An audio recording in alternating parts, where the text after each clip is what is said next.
मध्य प्रदेश में जैसे जैसे वोटिंग की घड़ी करीब आ रही है, वैसे वैसे विकास के मुद्दों पर जात पात के समीकरण हावी होते दिख रहे हैं। कांग्रेस ने अब खुलकर ओबीसी कार्ड खेलना शुरू कर दिया है। राहुल गांधी हर मंच से जातिगत जनगणना की बात कह रहे हैं, जबकि बीजेपी की ओर से पीएम मोदी पहले ही कह चुके हैं कि इस देश में सिर्फ एक ही जाति है और वो है गरीबी। उन्हें गरीबी से लड़ना है। आज चर्चा इसी मसले पर, जिस तरीके से ये पूरे मामले पर हो रही है सियासत और कहीं ना कहीं जाति की राजनीति पर। एक तरफ जातिगत जनगणना है तो दूसरी तरफ प्रधानमंत्री नरेंद्र मोदी का पलटवार है। रिपोर्ट आप देखिए।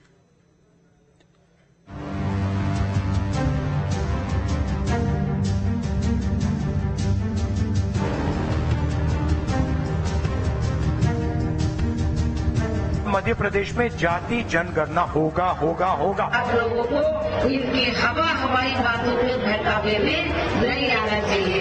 इस देश का गरीब यही सबसे बड़ी जाति है। एक तरफ कहते हैं मेरा नाम नरेंद्र मोदी, मैं ओबीसी हूं, और दूसरी तरफ कहते हैं हिंदुस्तान में सिर्फ एक जात है, वो है गरीब। जी हां, मध्य प्रदेश में जैसे जैसे वोटिंग की घड़ी करीब आती जा रही है, यहाँ की सियासत एक बार फिर विकास के मुद्दों से दूर जाति पर केंद्रित होती जा रही है। कांग्रेस, खासकर राहुल और प्रियंका, अपनी हर एक सभा में ओबीसी और जातीय जनगणना का मुद्दा उठा रहे हैं।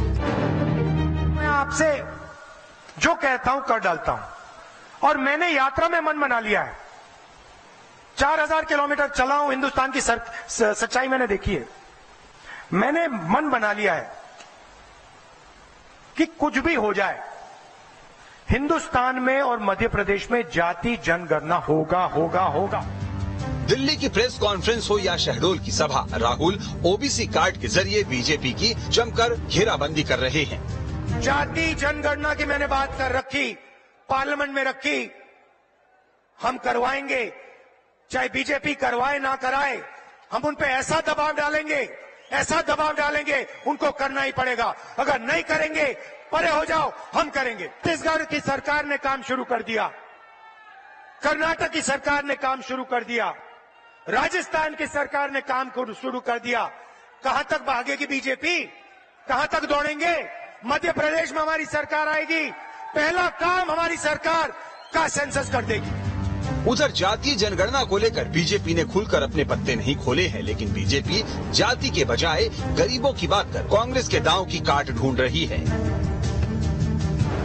और मेरे लिए तो इस देश का गरीब यही सबसे बड़ी जाति है, यही सबसे बड़ी बिरादरी है।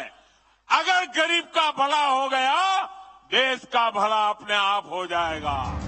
मध्य प्रदेश के साथ छत्तीसगढ़ में भी विधानसभा चुनाव है और कांग्रेस यहाँ भी ओबीसी कार्ड का दांव खेल रही है। आपका ध्यान इधर उधर भटकाने की कोशिश करते हैं। कभी धर्म की बात करेंगे, कभी कोई और बात उठाएंगे जिससे आपके जज्बात जुड़े हैं, लेकिन जब सही बात आती है जिससे आपके अधिकार बनेंगे, जिससे आप मजबूत बनेंगे, तो मौन हो जाते हैं। इनसे पूछिए क्यों नहीं कर रहे हैं जाति जनगणना। आज मैं यहाँ खड़े हुए घोषणा करना चाहती हूँ, बघेल जी से मैंने बात की है, अगर हमारी सरकार दोबारा छत्तीसगढ़ में आएगी तो बिहार की तरह यहाँ भी जाति जनगणना कराई रहेगा। बहरहाल बात करें मध्य प्रदेश की, तो यहाँ ओबीसी फैक्टर इतना अहम क्यों है, इसे आंकड़ों के बरक्स समझते हैं। मध्य प्रदेश में करीब 49% पिछड़ा वर्ग की आबादी है। सामान्य के साथ आरक्षित सीटों पर भी ओबीसी यहाँ निर्णायक है। चंबल से बुंदेलखंड और विंध्य तक ओबीसी आबादी सबसे ज्यादा है। इन क्षेत्रों के 13 जिलों में सबसे ज्यादा ओबीसी आबादी है।